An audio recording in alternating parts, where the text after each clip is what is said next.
Good evening and welcome to Too Deep, a football podcast. My name is Soren Petro from Sports Radio 810 WHB in Kansas City, joined as always by Jeff Chadiha from the NFL Network, NFL.com, Eric Eager from Pro Football Focus, PFF.com. Read their great work on a regular basis. If not, you're missing out in a big, big way. And guys, let's dig right into it tonight. Let's talk about Mac Jones, God's gift to the quarterback position. I'm not sure if you've heard, but it's been all over the media that this is the case. The New England Patriots, God's gift to football once again. At least that's how it is in this, race to declare the winner first mindset. Mac Jones going up against Josh Allen, one of what I think over the last couple of years has become considered to be one of the best quarterbacks in football, and fighting to stay atop the AFC East. Jeff, let's start with you. What is at stake in this Monday Night Football game for Mac Jones? Well, is he for real? And I know he's played better. I know he's played at a high level over the last 3 or 4 weeks throughout this 6-game win streak. I mean, I think he's had a couple games where he's had over 80% completion percentage. Last week, beating up on the Tennessee Titans. You know, offense was an issue for the Titans, but defense was still good, and he played well in that game. And so you go into this game against Buffalo with everything at stake. AFC East on the line. You're playing against a quarterback in Josh Allen, who was a MVP candidate last year or MVP candidate this year, a guy who's established himself as one of the top young quarterbacks in the NFL. And I think what's been happening with Mac Jones for the first half of this season, they were winning with him, and now we have to find out if they can win because of him. And what you're seeing is more teams bringing more pressure on him, forcing him to make more plays in the passing game. Bill Belichick has set up a great environment for him to succeed in the ecosystem of defense and special teams and strong offensive line play and good run game. But eventually, if you're going to be a top quarterback in this league, you have to make plays in games like this. And so that's what I want to see. He didn't beat Dallas. He didn't beat Tampa Bay. Now he's got a chance against Buffalo with everything on the line, and we're going to find out if he's really as good as they say he is. Yeah, and I think this is the money time of the NFL season. Eric, what do you think's at stake for him? Yeah, I mean, I don't think any one game is that big of a deal, but I do think that this is one of the first tests he's had in a long time. I mean, you look at this. Obviously, they went to Los Angeles to face the Chargers. He only completed half his passes, 6.2 yards per attempt. He didn't turn the ball over, which is great. But they kind of won because of defense and the Chargers being the Chargers. And then since then, he's played wonderfully. I mean, Carolina, Cleveland, Atlanta, Tennessee. But of those teams, like I think the Cleveland game, he was great, but he only dropped back to throw 25 times, right? And against Tennessee, he did drop back 35 times, but you're talking about a team that's super depleted. So I think this is a big test. But you look at Mac Jones. We talk about on this show a lot, turnover-worthy plays. Mac Jones has 3 turnover-worthy plays in the last 7 weeks. So he's keeping the ball out of harm's way. But how is he doing that? I mean, his average depth of target the last 4 games, 5.8, 7.1, 6.6, and then 7.5. League average is more above 8. So, he's throwing the ball underneath. He's getting great yards after the catch and stuff like that. The question is, can Buffalo sort of play defense to a degree that'll stop the Kendrick Bournes from taking 5-yard passes and making them 40-yard touchdowns? Can they stop the screens to Brandon Bolden and stuff like that? Like, my prior is yes, but you look at that defense, and they've been manhandled by physical teams of late. And you get, Tre'Davious White injured, ACL out for the season. They've always been a team that had him brilliant at one corner and sort of patched it up on the other side with guys like Levi Wallace and Josh Norman last year and all that kind of stuff.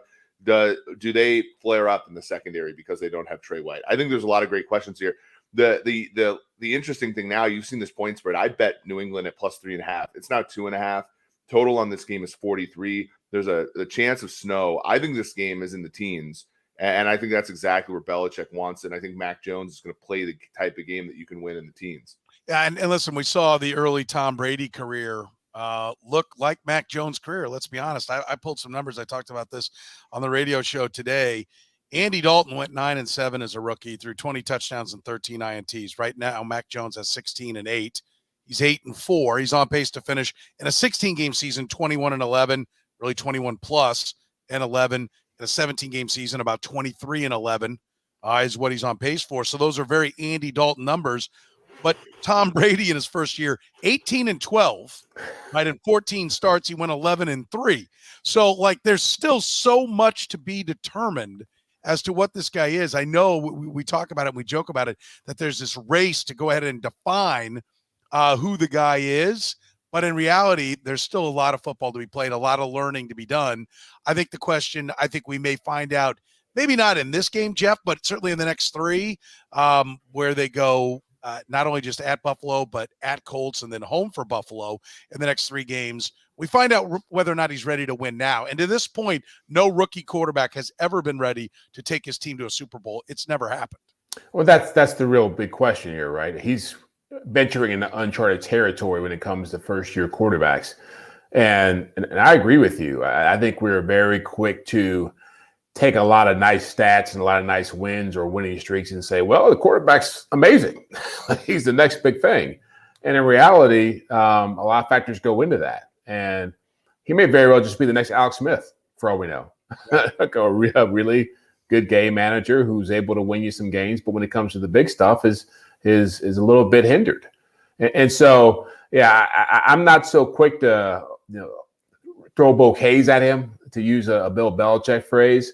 But I do see where, it's funny because we fall in love with all these quarterbacks who are able to run around and do amazing things with their arms, and whether it's Mahomes or Josh Allen or Lamar Jackson. And the one thing I do appreciate about Mac Jones is that he does show you that processing, feel, accuracy still matters in the NFL, and that if you build a team around a quarterback with a certain skill set, if you play to his strengths, you can have a lot of success. You wonder why more teams, Denver Broncos, for example, can't do these kind of things. But Bill Belichick, when he went on this mad shopping spree, and he got a lot of jokes were built into that shopping spree, but he knew what he was going to get. And what you see is an offense now with two tight ends who can make plays in the middle of the field. Kendrick Bourne, as Eric just mentioned, Nelson Aguilar, deep threat. They still got Jacoby Myers that they're running around, and a whole bunch of running backs. So they've made it very easy for this guy to play quarterback. And now, can he evolve into something more than what Tom Brady was as a first-year player? We will see, but it's really more about the system. I'm not going to buy into the hype of that he's become this amazing phenomenon. He's not Justin Herbert in my mind right now. He's a guy who's playing very well within a system that was set up for him to succeed. Whereas Herbert's not playing all that well in a system that's designed to make it harder for him to succeed. I think when you look at LA, I think Jeff brings up a good point. Like, we have to.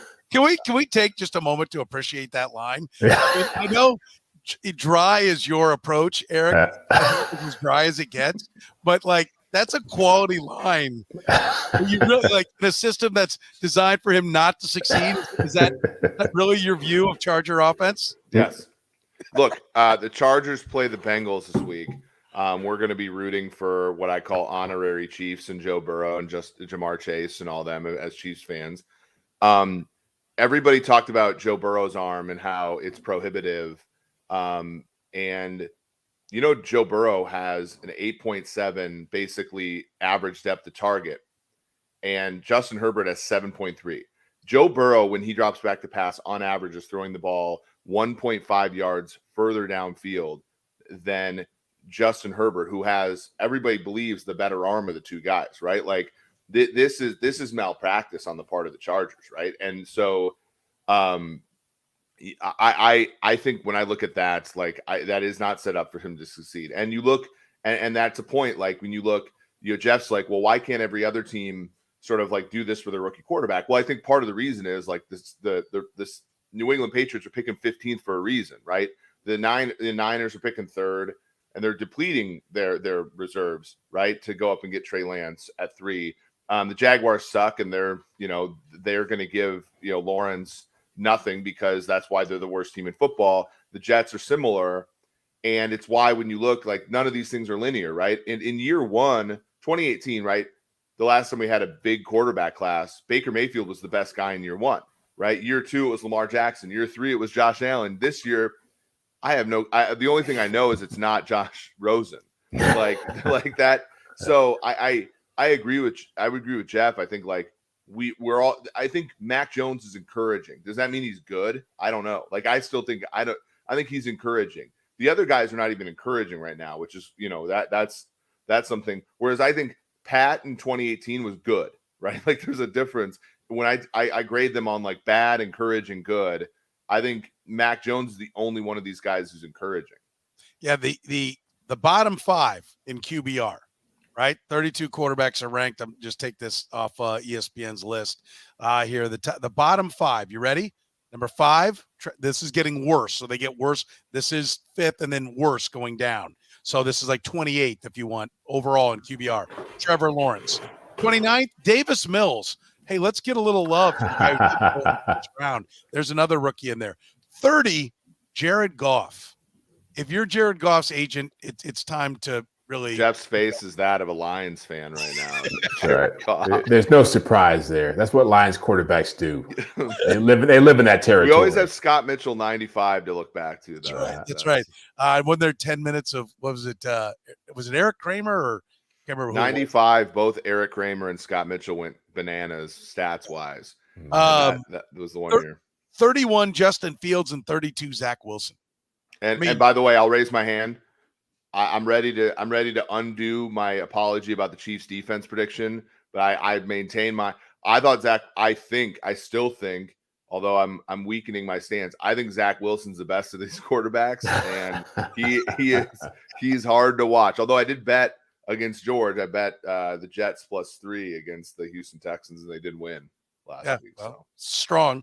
But I mean, like, is there a moral to this story? Is it that, Patrick Mahomes and Justin Herbert are unicorns? Is it, because like you can't say, well, the story is don't start the rookie. Because while Justin Herbert didn't win, statistically speaking, he was a very, at least good quarterback, right? Like, we've got the Carson Wentz story of a guy that looked like, 2 years in, he was going to be the MVP of the league. And then he was being, dropped by his team. Right. So we know we've seen guys look good early and then be trash and the team move on. Jared Goff looked like he was pretty damn good and leading the Rams to the Super Bowl. Like, what the hell is the story? Like, if you're a general manager taking notes on these quarterbacks and you're looking around and you're the Steelers, like, we got to go find a guy, right? Big Ben is, or I'm sorry, to quote our man Eric Eager, Big has been. No, just has been. Just has been. I'm sorry. Just has been. Has been is on his last rope. It's been a remarkable career, but it's coming to an end. Like, what notes are you taking over the last few years, Jeff, about like what the hell to do at quarterback? Is it throw a dart and cross your fingers? Well, I think what you've seen over the last few years is I think most smart coaches and GMs have decided we're going to, instead of trying to be offensive gurus and build a system to put a quarterback into, let's play to the quarterback's strengths. And I think you've seen that with Mahomes, you've seen it with Josh Allen, you've seen it with Lamar Jackson, you've seen it with every good quarterback, Jared Goff and Carson Wentz to a lesser extent. And I think the hope is that you do that enough and let them play successfully enough, they gain confidence. And then as they learn the game at a higher level, they're able to transition into that mode of where the Tom Brady's and Aaron Rodgers are living.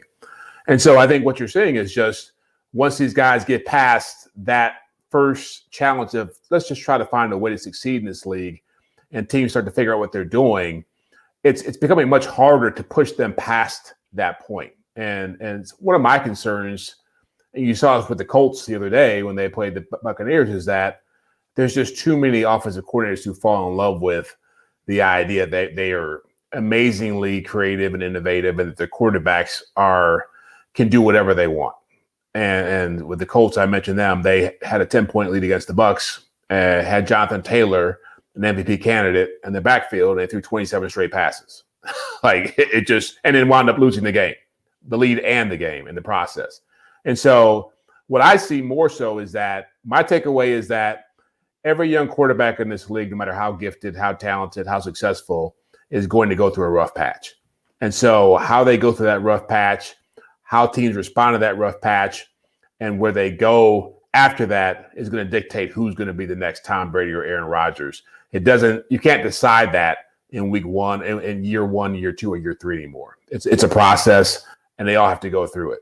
Well, I think the key part is, when you draft a quarterback, with that comes the responsibility to use the extra dollars that you get to make a team around him, right? Like we've only seen a few quarterbacks. I mean, I don't even put Pat here because they had so much in the way of support for him. But like we've only had like a few Andrew Lucks, right? Where, he comes in and that team's a disaster. The coach even has like all this kind of stuff. And they basically, and I don't even think it was for lack of trying, but they swung and missed a lot on getting Andrew Luck talent, right? And then eventually it just became too much. Like almost all these guys, we look at Goff as a cautionary tale. I don't know. I think the Goff draft pick was a success for the Rams. Like took you to the Super Bowl, took you to the playoffs a few times. And, the lack of success, the failure was not identifying him as somebody who wasn't good enough for a second deal. But like the first deal was fine. And I think, that's the issue, I think, with a lot of these guys. You come in and you look and you say, man, Trevor Lawrence has got nothing to work with, man. And Zach Wilson's got nothing to work with. And can they take sort of the second and third year of this deal and find him stuff to work with, right? And I think the Jets, for example, like they got Elijah Vera Tucker, they got Mekhi Becton, they got Corey Davis, they got Elijah Moore. Like it's working its way there, right? But it's still not like, this isn't Tyreek Hill, Travis Kelce, Mitchell Schwartz, who my good friend this week, guys like that. But, it's a different scale, right? And all these guys need support. And I think that's why it's so nonlinear, because what you're saying, Jeff, is like the Patriots are already sort of at their peak of helping him, right? Once they get regression, then Mac Jones, it might not get better for him from a support standpoint. Whereas with Zach Wilson, couldn't get worse in some ways. So like that's always why you have to look at these things as a system rather than just the one guy. The Rams did trade up, right, to get Jared Goff. Yep. So there was a lot more in there than just what I'm looking. I was looking it up here. 16 first, number 15, 16 second, 16. Goff is the last time they took a guy in the first round of the draft. Yeah. 16 second, a 16 third. So it was a first, 2 seconds, a third, and a 17 first and third, it looks like, to the Titans. So, I mean, it was a big package to go up there and get him. But to your point, I mean, he took them all the way to the Super Bowl in a game that they were trailing, I think, 6-3 in the fourth quarter. So down just 3 points going into the fourth quarter before the Patriots salted away. I think it's it comes down to, doesn't it, like, worry about the quarterback after you have a great coach? Right? If Mac Jones is now going to be very good, it's like, oh, Patrick Mahomes got with Andy Reid. Like I used to kind of laugh off well, what if Patrick Mahomes wasn't with Andy Reid? Like, okay, yeah, he wouldn't be as good, but Kyle Shanahan's supposed to be, a guru, and Trey Lance isn't hitting the ground running. And I know there are people say, well, he only had a handful of starts. All right, so don't draft him. Right. But like it does to me, like the thing I'm taking away is if I were an owner, I got to get the coach right first. And Belichick, I think, is one of those unique guys that's really good on both sides of the ball, kind of Bill Parcelsian. It's not a coincidence that they coach together, because I've heard a lot of people say those guys could be position coaches at any position and they'd be the best position coach out there. They're just football savants. I think Andy Reid's an offensive savant, but I don't think there's been any sign of there being even an inclination to worry about what a defensive player is doing. So, but I think that's the story, is get it right at coach first, because it's not going to work if you don't. Is that a fair starting point, Jeff? Yeah, well, I think I hear what you're saying. I just feel like the world, the strategy has changed a lot for these teams. And you see it in LA. LA is an extreme version of it. But I think so many of these organizations now look at it as opposed to, hey, we got a quarterback who's going to be here for 10, 15 years. He's going to be the foundation. I think they look at it more in like 5-year increments. Like, okay, we got him. Can he get past the 5th-year option? And we're going to sign him. And then can we sign enough players to help him keep winning? And then once we get to 10 years, can we keep the guy healthy enough? And it's just so you see these quarterbacks now who've been around. Like Russell Wilson's the best example of this, where here's a quarterback who won a championship and went to Super Bowl in his first whatever 3 years in the NFL, and he's had a nice run of success. But you watch him now, and he's running an offense. He's got some good weapons, but they're not scoring points anymore. And they're talking about getting him out of town. And so I think that this idea of, we're going to have these Dan Marino type quarterbacks, again, or the Brett Favre type guys, or what Aaron Rodgers did or Tom Brady have done. I think you're going to see there'll be fewer and far between, because I just think so many of these teams are just built to look at it like, hey, if this guy isn't really what we think he can be and he's super expensive, let's cut bait and find somebody else new. And so I think if you go back and look at the last 10 years of quarterbacks drafted in the first round, even the top 15, you'll find a lot of guys who aren't with their original teams anymore, which used to not be the case. You used to hold on to these guys and pray that they would turn into something, where now it's like they just get rid of them. Yeah, go ahead, Eric. Yeah, the incentives are just not there anymore, right? You talk, I think, and again, we don't have, but think about one of the more successful quarterbacks in Raiders, and even the Chiefs, Rich Gannon would not have made it to Oakland now. No. Right? Because you're talking about a third string guy in Minnesota, then you're talking about a third string guy in Washington, out of the league, then a second string guy in Kansas City, and not a first round pick, right? And they don't even have the third quarterback rule anymore. You think about how many guys would be on a practice squad now, and practice squad guys jump back and forth, man. They're not ingrained in the team. But you think about all the guys that made the Super Bowl in the early aughts. Brad Johnson was a third string quarterback for the Vikings, a 9th round pick. Gannon was one of them. Obviously, Kurt Warner was a third. Trent Green was an 8th round draft pick that spent a lot of years in San Diego. And one of the best quarterbacks in Chiefs history. And you look at all of those guys, right? And they're Tony Romo, right? Tony Romo is probably the last undrafted guy that ended up being a superstar quarterback.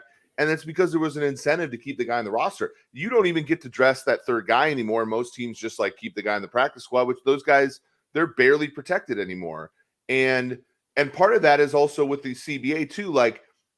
It made economic sense to keep a Jake Delhomme on your team for 5 years and develop him, because if you sucked and you had to take Zach Wilson at 2, that was coming with $50 million guaranteed, right? That was Bradford. And so you didn't see, hey, Jeff's talking about, they're thinking in 5-year increments. Well, that's because you can cut bait quickly. You take Josh Rosen at 10, right? You trade up for Josh Rosen at 10, by the way, and he stinks. And you take Kyler Murray at 1, and that's and Josh Rosen is no economic impact on the Cardinals right now. In fact, go ahead. No, I think that's, and I disagree with it. I think wholeheartedly there needs to be some sort of mechanism by which young quarterbacks are developed in this league, because we just simply don't have it. Right, but isn't it we talk about the copycat league, and one team goes with just 2 quarterbacks and says, I've quoted, I think it's one of the greatest things ever, is when Tom Moore said to Ron Jaworski on the sideline, Ron Jaworski's watching Peyton Manning take every rep in practice, and he said, hey, aren't you going to give the backup any reps? And Tom Moore looks over at him and goes, if 19 goes down, we're effed, and we don't practice effed. Mm-hmm. Right? It's a great story. It's funny, but that's where teams are. They're we're all in, and we'll try to piece it together for a game or two. But they're all pretty much willing to be if we lose the top guy in week 3, well, screw it. We'll fight for it. But we're not actually trying to win anymore. We're almost just good, let's get a high draft pick and go for it. And everybody has followed in behind it. To your point, Eric, I think guys either special teams coaches have gotten too into it, or, too much juice around the league. I look at 53, man. I look at baseball, and every time in baseball, it's hey, we can't drop this guy because, he's on our 40 man. And every 40 man in baseball, I can look at and give you 5 guys. I'm here are 5 guys that will never piss a drop in Major League Baseball, right? You could clear them off.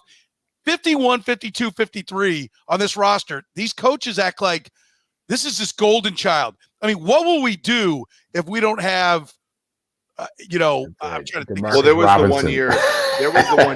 Daniel Sorensen. Where Harbaugh was the coach of the Niners, and they cut and re-signed Josh Johnson every week for 6 weeks straight. Yes. So that they would sign him so he would practice and be the scout quarterback, and then they cut him and they get some freaking dumb corner to play, no offense, Jeff, but some dumb corner to be vice on punt team. And it's I mean, you want my opinion on special teams, are pretty radical. I would just find some linebackers you can block so you don't get your punt blocked, take knees and fair catch punts and kick it through the end zone. You're probably better than 25 of these teams in the dumb end, and develop quarterbacks. You're probably better.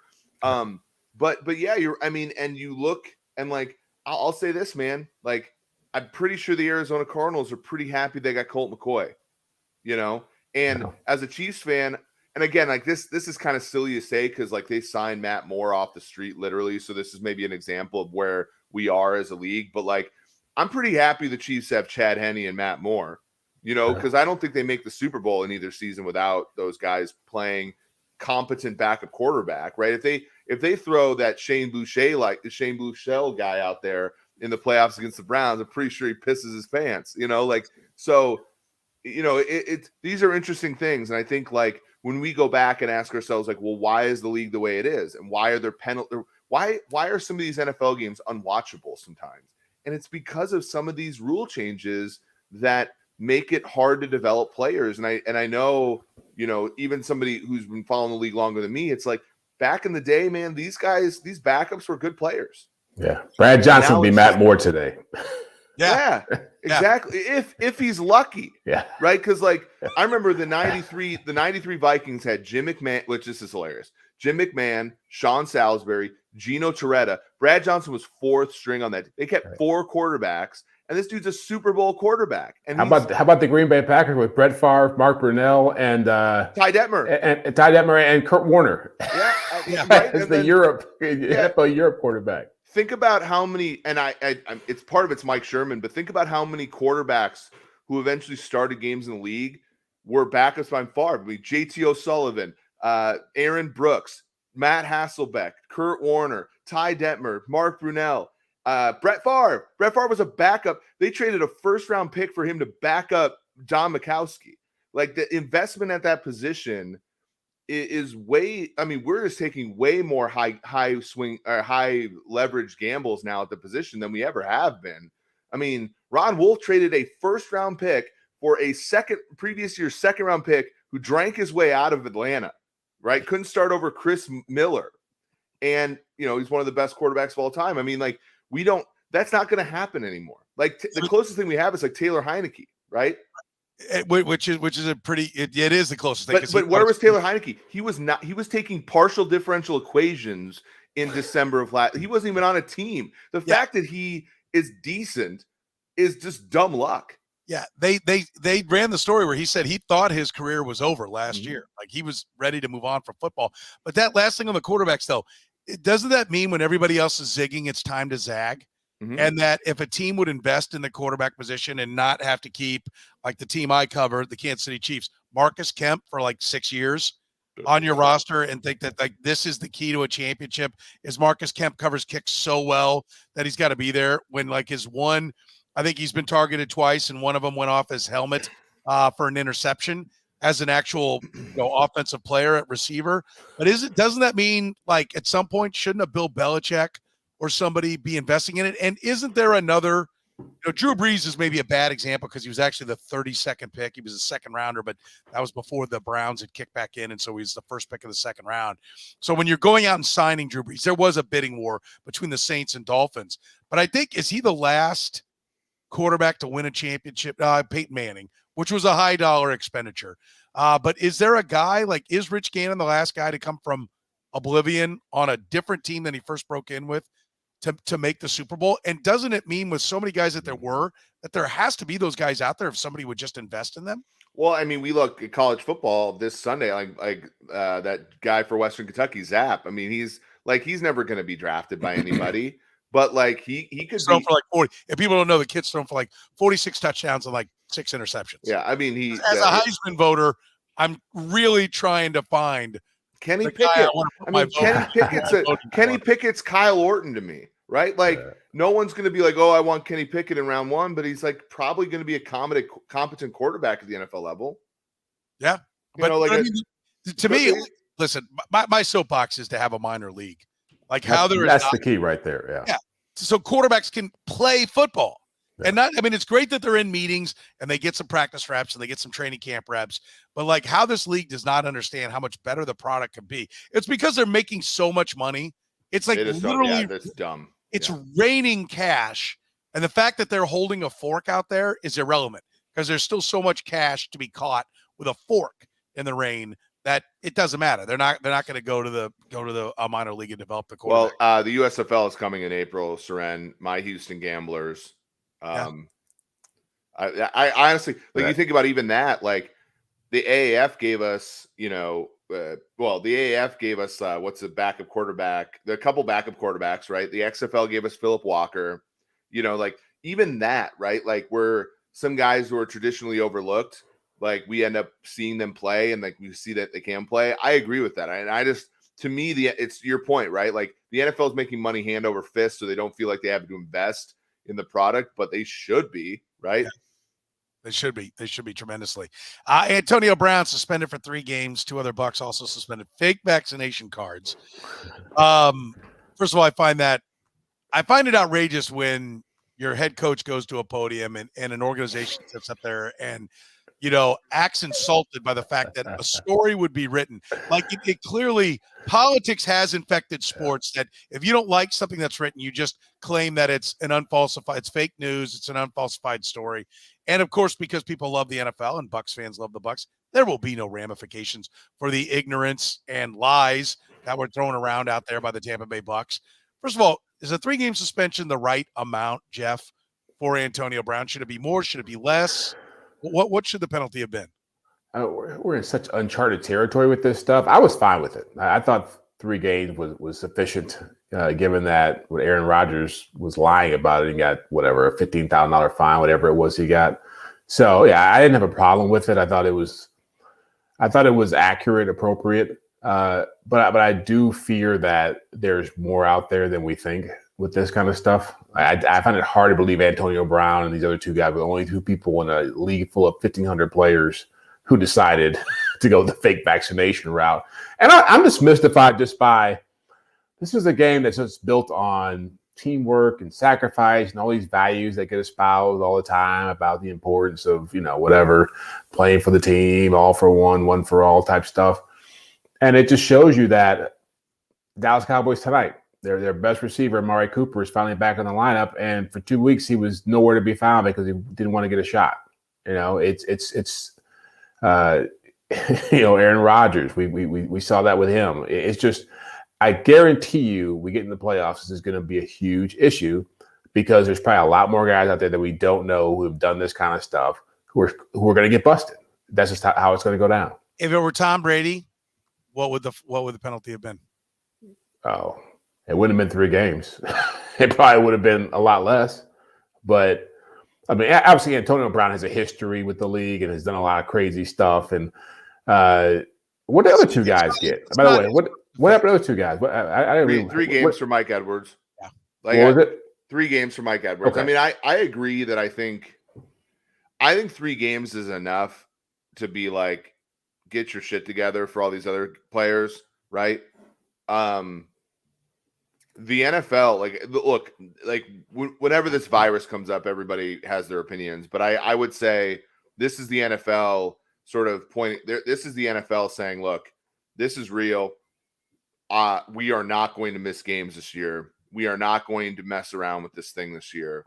Get the hell out of here and get back with your mind on, because it's not even an issue of him being vaccinated or not. It's just like the protocols, right? The protocols work if you do them. Although, there was a thing today, like Dallas is without like a bunch of people with COVID, and Jerry Jones said everybody on our team is either vaccinated or has contracted the virus. So like, I think like there's, the NFL is not about to lose games over this. And they're not about, like, they already like last year. Think about this on Thanksgiving night, right? We had Buffalo and New Orleans. Last year, that Thursday night game didn't play the Thursday night Thanksgiving game. Like the NFL is like not having any of that, right? And I think that this is demonstrating that, they're not necessarily going to come down on the players, but they're not going to have any like BS happen as a result of the virus. Well, what is the expectation on what's going to happen? You say that, Eric, but I mean, there are more and more problems. We had a college basketball game that was at least postponed tonight and not going to be played. I mean, we are seeing more problems in sports with this. It seemed like we'd gotten away from it. The vaccines were working. Many people had taken them, at least enough that we had stemmed the tide to where we weren't getting quote unquote outbreaks. The Cowboys are an outbreak. We're seeing outbreaks in college. The college environment is different. I am much more optimistic about the professional environment because college kids, man, they just don't give a crap, man. They're going out, they're hitting the bars, and they're hitting parties, and I have no idea how college football got through. I mean, I've talked to some of the guys. One postponement. It's called SEC. Well, I mean, even like the K-State Wildcats. Chris Kleiman said, the head coach of the Wildcats said, it'd be Thursday, and we're like, what's our secondary? Let's patch it together. I mean, it was remarkable the job that college coaches did last year in getting through that season. But yes, it does mean more in the SEC, as we know. Means so much more that it means more than anything else in the SEC. But are we headed towards it's going to get back to last year? We're going to start moving games around here as we come down the stretch. No. Get to the quote unquote winter months, and we end up with higher numbers. They already you talked about this on your show, Petro, right? Where Andy Reid's not wearing a mask at the podium, right? Like they're gonna get out ahead of this, from a mandate standpoint as far as masks and things like that. Like I don't think that it's going to get bad again. Jeff, you agree? How you define bad? Like I think what Amari Cooper did was bad. Yes. Trust me. I'm sitting here and I'm amazed that in Dallas maybe he is catching a lot more heat for this, but he cost him 2 games in the midst of a season where you're looking at Tampa and Green Bay, Arizona getting fat, and you're just sitting there watching them tonight. That first half of this game before we got on the air, it was a whole different offense with him out there, and your best receiver is sidelined because they want to get a shot. And so again, it's just I think. Yeah, outbreak bad. What's happening with the Cowboys, with coaches sitting down, all that stuff. Maybe not to that level, but certainly there's a lot more guys out there who are going to be in Amari Cooper's shoes, who are going to be really valuable to their teams. And when it comes to January and they're not out there, it's going to cost somebody a playoff game. I guarantee you that's going to be the case. Yeah, and that will be the ultimate penalty for people to pay when they, Cowboys, like you said, you make a case that they lost their last 2 games because. That's the thing. Like, I actually think the biggest issue is one that Amari Cooper actually is sick from the virus. Like the whole thing about the college football, like all the naysayers were like, these are really fit men who are not going to be, sick from this. And Amari Cooper, it was actually sick from the virus. To me, like. More of that. That's something I'm concerned about, just as somebody who cares, about, but like the NFL does not care that Dallas lost 2 games because of Amari Cooper. Like that's more my point is like, if we're going to be missing if the question is going to be about missing games, like I don't think the NFL is going to allow that to happen. And I think that they're going to institute enough stuff. Now, will people still get sick? Will people is there going to be a playoff game where like an important player is out because of COVID? I mean, last year, Kevin Stefanski didn't even coach the wild card round against the Steelers. Like that's going to happen. But like I don't think a game's going to be moved because of it. All right. Let's talk about the NFC. The Packers seem to have risen to the top, even though the Arizona Cardinals have only lost 2 football games. Are the Packers the best team in the NFL, Jeff? Yes. Without question. Okay. And they beat the Arizona Cardinals. They've beaten the Rams. I think if they played the Bucs right now, they'd beat them as well. And I'll give Brian Gutekunst, their general manager, a lot of love right now. He's taking a lot of crap. And Aaron Rodgers got on his soapbox and talked about how bad it was there, how tough it was to be part of that team, just how he just couldn't survive with this kind of management. And guess what? A lot of guys are hurt over there, and they're sitting there with 2 losses. That's not just because Aaron Rodgers was playing football. It's because they got a pretty good team around them. And I saw that team play the Rams this past week, and we made fun of A.J. Dillon when he got drafted. It's a pretty good player for them. We don't talk about their, Devondre Campbell, their linebacker. He's a pretty good player for them. Rasul Douglas, guy they got off the practice squad to come in and play. He's had, a game-ending interception and a pick 6 against the Rams last week. This team seems to keep finding ways to win games when they just keep getting more and more banged up. And if you told me they wouldn't have David Bakhtiari, they wouldn't have Zadarius Smith, they wouldn't have Jair Alexander for almost an entire season, and they'd be sitting here at 9-2, I would have laughed at you. So to me, I think the Bucs, I wouldn't bet against them. And to me, it scares the hell out of me to think of a possible Bucs Patriots Super Bowl to see what that would mean for my life. But right now the Packers are the best team in football. By the way, real quick, if you want to hear, we're not going to dive into our whole running back spiels because there have been between this, our 2D podcast, and our Red, Gold, and Bold Kansas City podcast. We've talked a lot about the running back position, but if you want to hear a guy lose his mind about the running back position, listen to the PFF forecast this week, or maybe it was the one from Sunday night, Monday. It dropped where Eric just absolutely goes to town on the A.J. Dillon. Yay, 25 touches, 90 yards. Let's give him a trophy. Was the gist of it. So I know you love that comment, Eric. By the way, Brian Gutekunst, a University of Wisconsin lacrosse graduate. I spent 6 years of my life as a professor there. I'm pretty happy with that. I also think Matt LaFleur, I mean, at some point when you start your career like 36-9 or whatever, 36-8, when you're doing Seifert 49ers kind of stuff, right? When you weren't endowed with Bill Walsh's team, you deserve a lot of credit, in my opinion. And I know, I just think the world of him. I think, just like being steady when Aaron Rodgers was doing everything, right? Just being that rock. I'm a pretty big fan of his, and I think ultimately, like, they're in really good hands with him even after Rodgers retires. Or leaves or whatever. Like, I think he's plus. I think he's coach of the year material. I think if John Harbaugh wasn't doing what he was doing with the Ravens, which is basically the exact same thing, I think, LaFleur would be a shoo-in. But yeah, I mean, the one thing I will say, I think given expectations, the most impressive team, they're not the best, but the most impressive team so far this year and in the NFC is the Arizona Cardinals. You look at that team, when Cliff took over, that defense was horrendous. And for the first couple of years, like, if you wanted to start a tight end in fantasy, you started them against the Cardinals, right? And they couldn't cover anything in the middle of the field. And you look now, Vance Joseph has been wonderful. They got, Zaven Collins. They got Isaiah Wilson. They got Isaiah Simmons, sorry. And, obviously Watt gets hurt. Murray gets hurt. Last year, if DeAndre Hopkins missed 10 snaps in the game, the thing would implode. And he's missed multiple games, and they've still won. One on the road, one is underdogs against the Niners and the Seahawks. Like, I'm not saying that they're great, and I'm not saying that they're a Super Bowl favorite. In my opinion, I've been the most impressed with them. Even all these things that Jeff is saying are true about the Packers.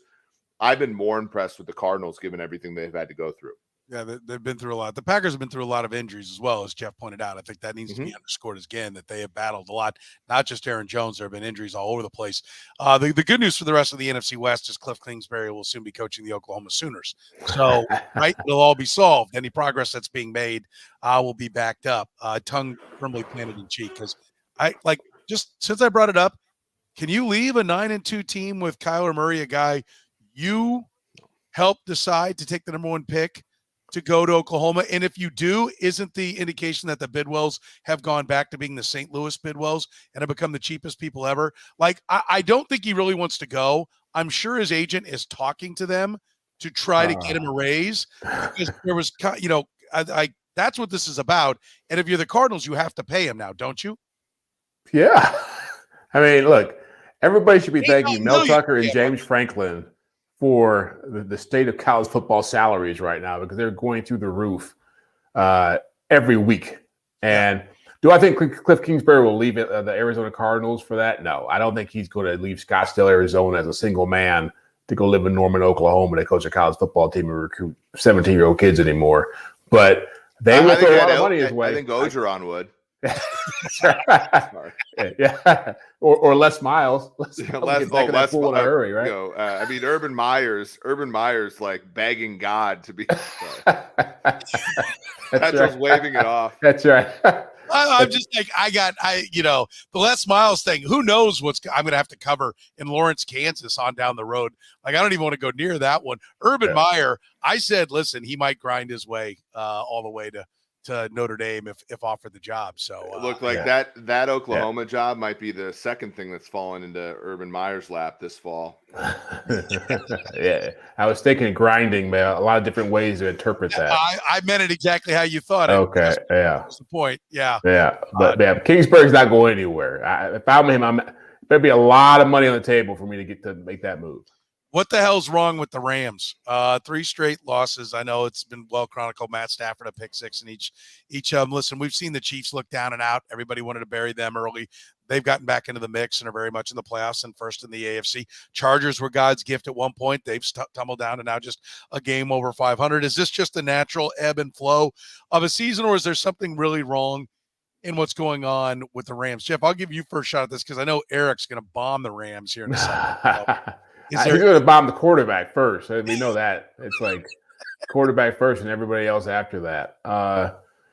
Again, being at that game in Green Bay over the weekend, I was mystified by the Rams because I feel like they're like a pickup basketball team right now trying to figure out how to play together.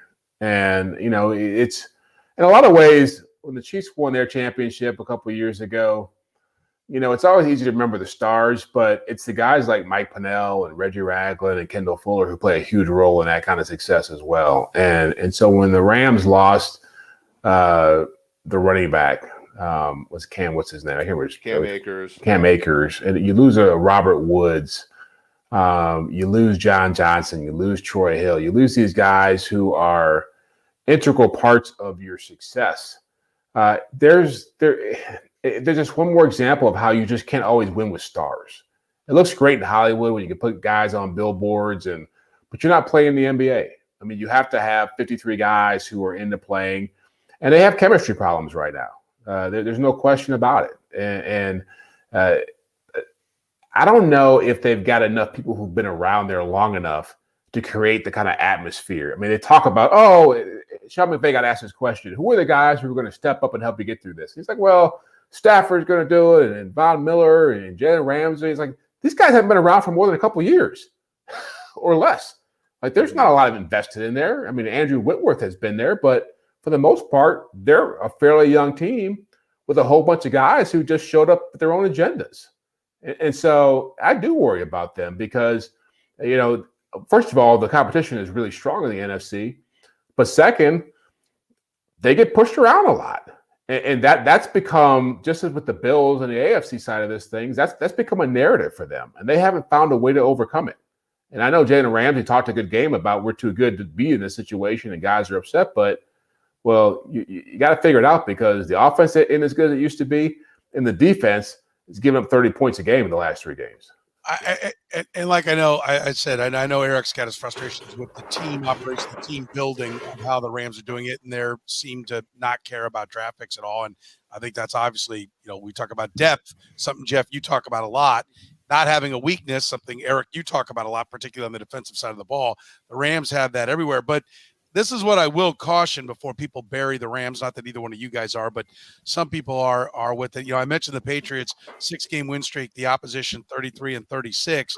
Well, the 3-game losing streak is to the Titans, 49ers, and Packers, right? That's 8-4, 6-5, right? Yeah, so that's 14-9, and the Packers at 9-3. That's 23 and 12 overall. So Eric, they are, at least this 3-game losing streak is against 3 good football teams.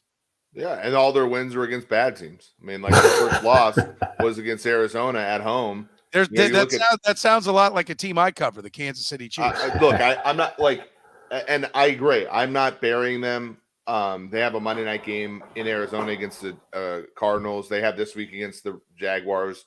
I mean, I think they'll win that. You look at wins above replacement. This is a metric that we build to sort of look at how valuable players are. The Rams have 3 non-quarterbacks in the top 6 in the NFL. Cooper Kupp, Jalen Ramsey, Aaron Donald, right? But the scrubs are killing them, right? Like special teams is bad. A line play is bad. As Jeff was saying, like Jeff said it better than I could have, which is they're soft. And you're soft because on the lines, you have to be good. Like, and you can't have weaknesses along the line. The article that I wrote yesterday on pff.com, if you want to look at it, like the difference in expected points when you have 5 perfectly a perfectly blocked run play and at least one negative play, just one, is half an expected point, right? That's half a point per play running the ball if you go from perfect to one error, right?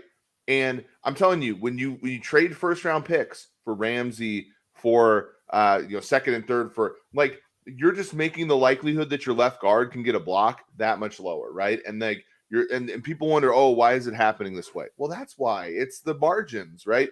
And when you're, and Jeff, you follow the Lions, and like when your quarterback Stafford, things got to be perfect. Like it was the double-edged sword where you sort of put all the resources in as if Stafford was this quarterback who could overcome a lot. And we've known this forever. Stafford's a guy who kills coaches' careers when everything isn't perfect, right? And so that's the tough part for the Rams. I think they'll be fine. I think they'll make the playoffs in the NFC. They'll be a tough out. Stafford is a gamer. He can throw the football. And the other thing was, Robert Woods, since he became a Ram in 2017, the 10th most valuable wide receiver in football. No. The guy backside blocks on runs. He runs the jet sweep 10 times a year for 130 yards. He catches everything. The guy's a baller, and no one's replacing that on that team. Like OBJ is not backside blocking defensive ends in the run game. Like, it's not happening. No, he's not. And to your point about Aaron Donald, who I'm looking here on the PFF grades, Aaron Donald still number one along the defense, right? So he's winning all his battles that's out there. But statistically speaking, and I know sacks aren't everything, but 6 sacks. Now he is 30, right? And age can play a role in this. But the 4 previous years, 11, 20 and a half, 12 and a half, 13 and a half, 6. I mean, he's on pace for, on the year, 8 sacks in a 16-game season. There's an extra game, so maybe it'll be a little bit higher, which would be the least he's had since 2016. Over the last 4 years, he has forced 15 fumbles. He's forced 1 this year, right? Mm-hmm. And it's because he's still winning his battles, but nobody else is, and it gets easier to double team him, and maybe he beats that double team, and he gets a good grade at PFF, but he doesn't get to the quarterback, right? And that's the difference when you don't have other guys along that defensive line to help him out. So, I mean, I think they're proving the point that you can't suck at certain spots. Like that's their Achilles heel. And there's no help coming with good, talented, cheap players in the early rounds of the draft because they don't have a first-round pick, till after I'm scheduled to be dead for 20 years. I mean, that's a tough spot to be in as a franchise for sure. Let's turn our attention to the AFC. Who is the AFC's best right now, Jeff? We've had this discussion a number of times. We already know Eric's going to say the Chiefs here in a second. Yeah. Are you still all in on the Pats? Will you make that statement knowing the 3-game gauntlet they've got to go through? Yeah, I mean today. Yeah, if you're asking me today, I don't know. I'm sure I'm trying to find out if Eric can find a number that's greater than 1 to give to the Chiefs this week for the Pro Football Focus rankings. But I would give the Patriots the nod just because of the look. What are they in the last 6 weeks? They're the highest scoring offense and the best scoring defense in the NFL during that time. I feel like for all the things we just said about Mac Jones, I trust Bill Belichick the most at this time of year. And again, I'm just a huge fan. I keep saying this. I know you guys are offensive guys. I marvel at what's happening defensively in college football and in the NFL, where I can't remember a time in the last 5 or 6 years where so many offenses that have been struggling. And I keep saying this, the best defense is going to win the championship this year. And this team has the best defense in the NFL right now because they can stop the run, they can cover people. They've got a ton of guys who played on championship teams and played in big games. Even their less significant players, guys like Kendrick Bourne have been in the Super Bowl. Guys like Jalen Mills, Nelson Aguilar. These guys have been in Super Bowl, so they know how to win at this time of year. And I just feel like Matthew Judon and Christian Barmore are huge difference makers. They are great wild cards for Bill Belichick to unleash in passing situations. So you give a guy like that smart, that much success in Bill Belichick, those kind of weapons. For me, a lot of parity right now. If you're looking for a team that has a special unit, that team's got a special defense. They have competent quarterback play as well right now with Mac Jones. Yeah. That does help. So for the offensive side of the equation, you just mentioned they're still scoring too. Yep. Right? Yeah. They're not kicking down the shoes. They're the best defense with still competent offense. Eric, I know you're still on the Chiefs, right? You're saying that's the team that on any given field is going to be the best, right? I know that's where you're going to go, but is there any margin of and none of us would say Jeff's not saying the Pats can't lose the Super Bowl. He's saying right now they're the best team, and the best team sometimes has a bad day and gets beat. But is there anybody that you think that is right there, or is it definitive because of the play we've seen from the quarterback most of the time over the last 3 years?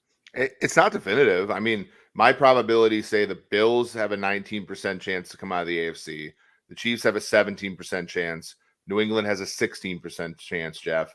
And New England and the Titans. The Titans is a weird one because they have the easiest schedule moving forward of opposing opponents. And, they could get A.J. Brown, Julio Jones, and Derrick Henry back in the playoffs, right? So they have a 14% chance. So it's very flat. I'm going to go with but look, the Bills and the New England Patriots quarterbacks this year against those two teams, 22 touchdowns, 35 interceptions. That is, to Jeff's point, and I know that's more hey, that's a Jet statistic, right? Because they've all gotten to face the Jets, right? That's more of a Zach Wilson and Mike White statistic, but it's still that's a remarkable defense. And I agree with Jeff. I think both teams, though, if they go up against Kansas City, you have, it's going to be hard. And so, I would say the Bills have the best chance because of their path. I think the Chiefs are the best team moving forward. And I think New England and obviously Tennessee still present issues. I think the dark horse, and we talked about this maybe I think on Tuesday, I think the Indianapolis Colts, man. I think a team that can bloody your nose, a team that has a coach who's really good, and a defense that doesn't screw up, right? The Colts are not the Colts remind me of kind of like the Chiefs on defense, where they're even better in the sense that they haven't had the streaks of terrible play the Chiefs had. But keep everything in front of you, make tackles, and get pressure up the middle. The Chiefs have Jones, the Colts have Buckner.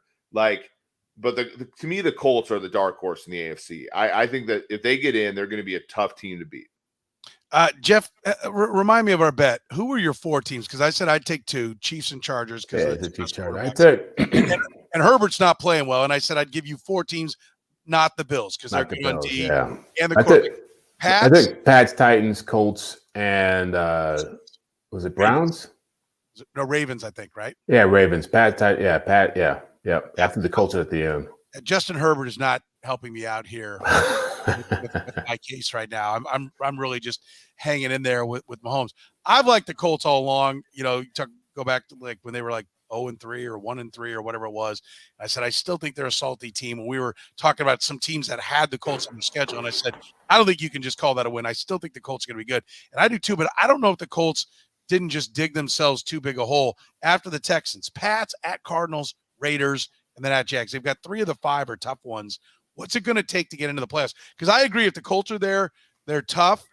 But Carson Wentz is going to have to go a little Mark Rippon, and he's playing Alex Smith ball to a T.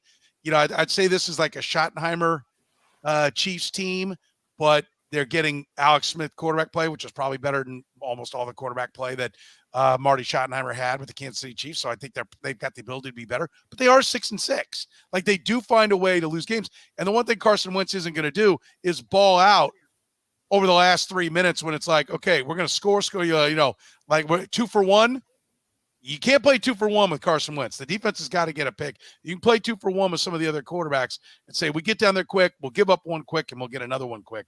He's not going to do that. Is that the limit that he does a great job of managing the game? Because he has wet himself in late game situations. Yeah, I'm more saying the dark horse as in what's a non-good team that could screw up a playoff run for one of these elite teams, right? Who's the Titans of 2019? The Titans weren't winning the freaking Super Bowl in 19, but they sure screwed it up for the Ravens and the New England Patriots. That's kind of how I view the Colts. I don't think that they can win a Super Bowl, but I think that they can come into Arrowhead and really screw things up for the Chiefs. If that makes sense. They've already gone into Buffalo and, killed them, right? And they've already, they've given the Titans a game in Indianapolis, just a few weeks ago. Like they gave the Ravens a game too. Like that's where I talk about the Colts. I don't think that they're a Super Bowl caliber team. I think they're more of a make things difficult team. Yeah. And really to answer your question, Soren, they've got to be the biggest Chiefs fans outside of Eric Eager and Soren Petro in the greater United States right now, because they need some AFC West team to start taking a tumble. They need the Raiders and the Chargers. And the Broncos aren't really players here, but they need to start climbing up with other teams falling back, because end of the day, in the AFC, I got 5 teams I trust. I trust New England. I trust Buffalo. I trust the Ravens. I trust the Chiefs. And I trust the Titans. You got to say that again, Jeff, for the peanut gallery, because people didn't hear it. Yeah, I'll say it in reverse order: Chiefs, Titans, Ravens, Bills, and Patriots. Let it be known. Let it be known. Yeah, and that's because of the coaching. Yeah, that's because of the coaching and the pedigree. And so you got those 5, and then you got 2 other spots for 6 teams: Bengals, Browns, Colts, Chargers, Raiders, and probably Dolphins. And so who's going to be that mix? For people who are listening around the country, which we're very proud of all the different locations, and around the world, actually, with where the podcast is now being consumed, I think that's the new word to put with it, is Jeff Chadiha lives in Kansas City, but is known as a Chiefs hater. He's not, but that's just the role that, because he's not a cheerleader, people have hung around his neck if you're new to the 2D podcast. All right, one thing real quick before we get out of here, and that's your one to watch. Any nugget, any gem, any player, any game, just something you're fascinated by with what's going to be going on this week in the NFL. Jeff, you got anything? Are you headed out for a game, or are you staying in for the Sunday Night Football here in Kansas City? I'll be here for that glorious Sunday Night Football matchup. I'm so glad that game was flexed to Sunday night, because everybody should see that. Nobody should be denied the right to see Broncos versus Chiefs. They lucked out that the Chargers went straight Chargers on the league again and gave that game to Denver, because otherwise it would have been even worse. Yeah. I want to see Justin Herbert play consistently. We mentioned him earlier in this show. It's just as with Mac Jones, it's time for him to show up in a big game, because when he's played teams that are contending, he's looked pretty bad. And when he's played teams that aren't contending, he's looked like an MVP candidate. And so, he's got to turn it up a notch. That team's got a lot of flaws, as we mentioned in past shows, with their run defense, and they don't have a great running game. But this is why he was the offensive rookie of the year last year. He's supposed to be able to make these kind of plays and turn his team up a notch. So I want to see him do it this week. Got a big game against the Cincinnati Bengals. Eric? Yeah, this is a kind of a rough week. Actually, next week I was helping name drop here Steve Kornacki with the following week, which has a lot better games. I'm going to throw a bone to Jeff here again. Wait a minute. Steve Kornacki from MSNBC, who comes on, to do the chart thing. Yeah. Chart boards, and he's been doing it for the NFL as well. And so what you're doing is taking credit for Steve Kornacki's work. No, I'm his mathematical consultant. Okay. Okay. Yeah. So we meet, and he can't add. Is that what we're saying? I give him the simulation. Okay. And so, yeah. All right. I mean, look. Eager's a big deal, Jeff. The sooner I you know. that, the better we'll all be. I'm a math consultant for my kid. All right. Here's the thing. I said this a couple weeks ago, and I was almost right. I'm going to say it here. The Detroit Lions will win the game this week against the Minnesota Vikings. Oh man, here we go again. Two ties in 1 year. He called it. He said, against the Steelers, that the Lions would get it, and they had every freaking opportunity to get it. The Vikings are a much better team than the Lions, and they're actually a fairly good team if they do the right things. But God knows that they're not going to do the right things. And I think Detroit wins this game. I'm growing up in Minnesota. I remember Mike McMahon getting the first win of a season at old Pontiac against Dante Culpepper and Mike Tice and all the I remember the 0-16 season when the Lions lost 12-10 and 16-13. All I know is that the Lions are covering the spread and they're winning the game this week against the Vikings. All right. The most Lions thing you can do is to be the worst team in the league in a year when there's crap quarterbacks coming out in the draft. Yeah, just take Eric Fisher and begin the rebuild. That's what you do. That's Trade what for Alex Smith. Chiefs were. Yeah, that's where they were when they had the number 1 pick for the first time in franchise history. Listen, my one to watch is Mike Tomlin and the Pittsburgh Steelers. Like, nobody gives the Steelers a shot against the Ravens. They're at home.